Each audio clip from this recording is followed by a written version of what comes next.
You have reached Atheist Republic voicemails. God may not be listening to you, but the citizens of the Atheist Republic are. Leave us a voicemail on atheistrepublic.com for a chance to have your message broadcast to our followers worldwide. Send us your opinions, stories, advice, or concerns. Together, we'll build a platform for atheist voices all around the globe. Hello, everybody.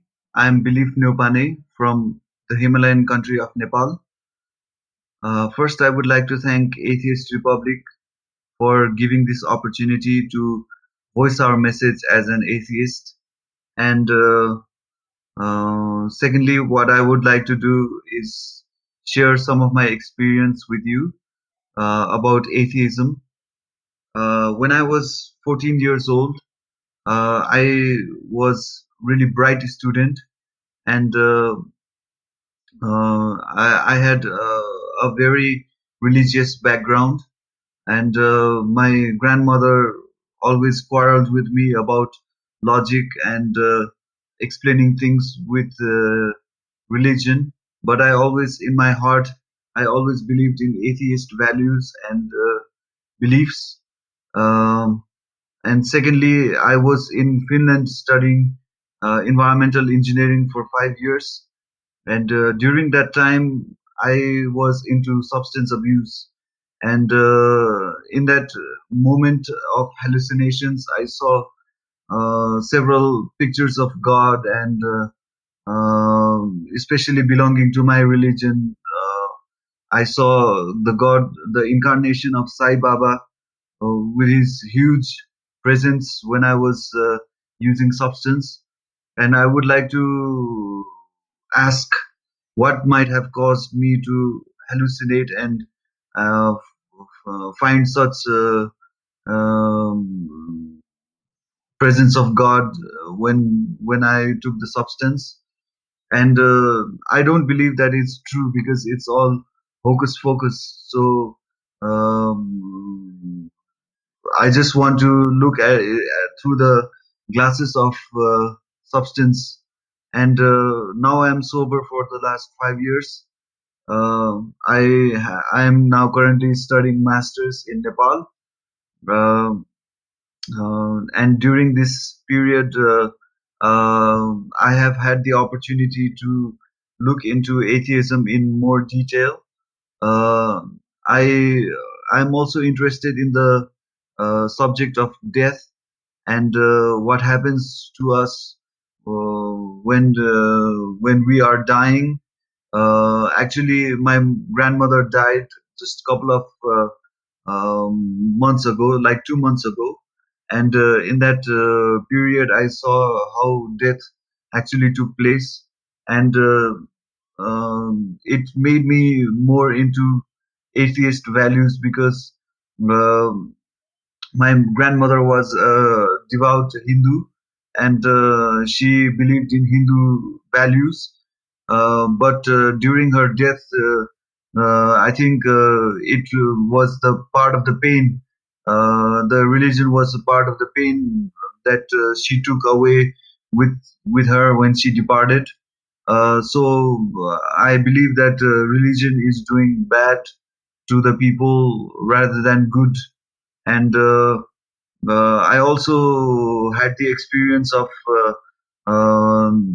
finding out that religion is just um, a gateway for weak people, who don't have the time and opportunity to make changes to their own lives, and bring about changes to the other people's life also.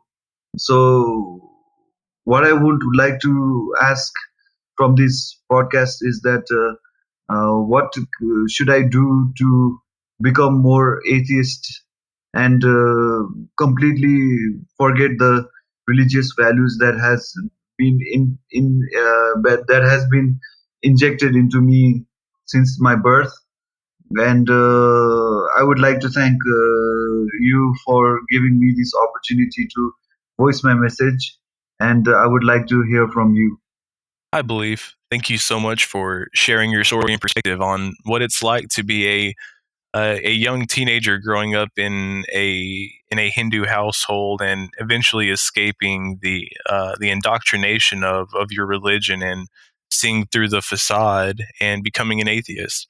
I'd like to applaud you on your pursuit of education and your sobriety. Those are both excellent goals, and congratulations on both of those.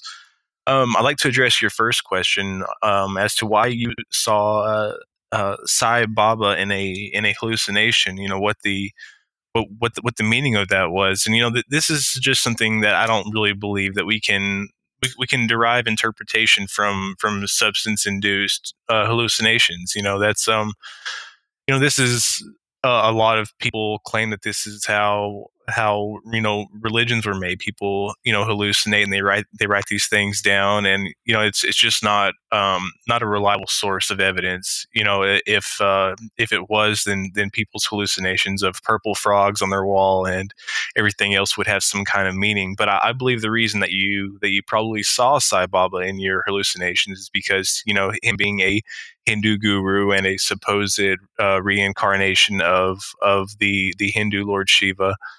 There's a great possibility that maybe that was in your subconscious somewhere, and the hallucinogenics brought that out. Let's see. The next question was, how do you become fully free from your religion, fully more atheist, as you put it, and to escape the indoctrination that you've been a victim of since birth. And as a former religious person, it took me a lot longer than 14 to escape my religion, which is Christianity. And some things never leave you. I still celebrate some religious traditions. Um, I no longer have a God belief. I no longer have a prophet belief, the prophets of my religion. I don't believe in the gods or the prophets of any religion. And it's it's more freeing, really. And the only way to get around the indoctrination is to find those things that are bothering you about your religion, the things that you just can't seem to let go of, and research them.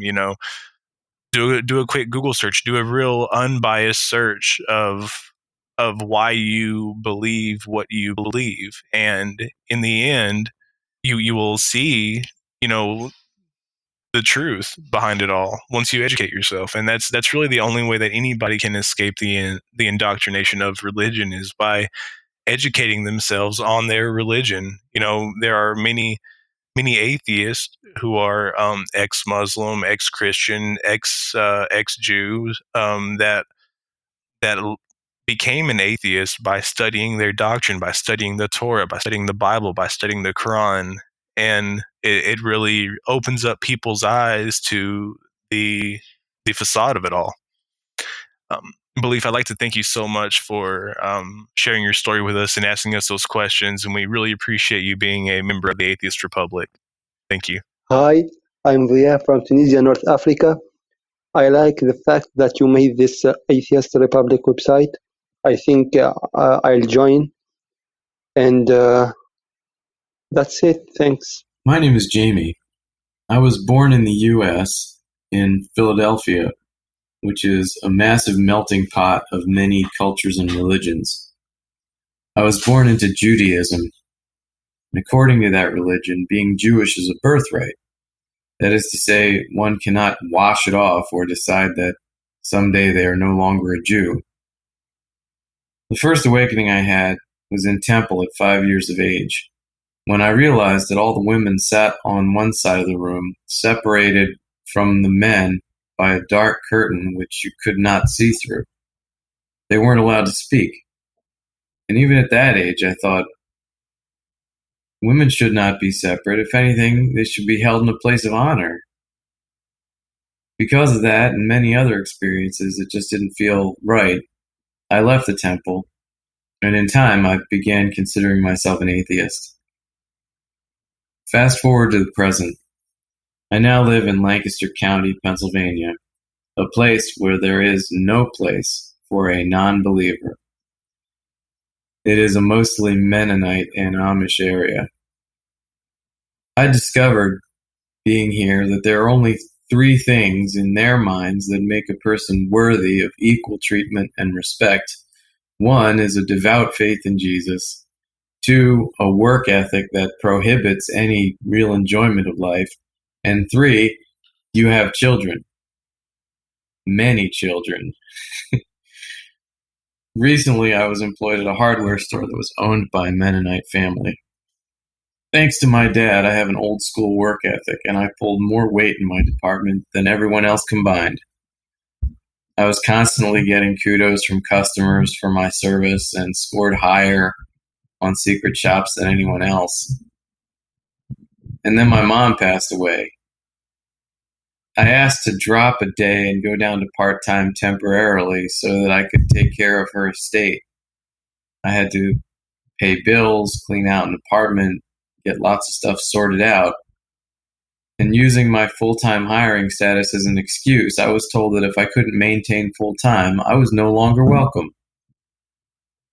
The real reasons were that I didn't believe in Jesus, that I have a partner I live with whom I'm not married to, and at 50 years of age, I should already have kids, which I decided against early on.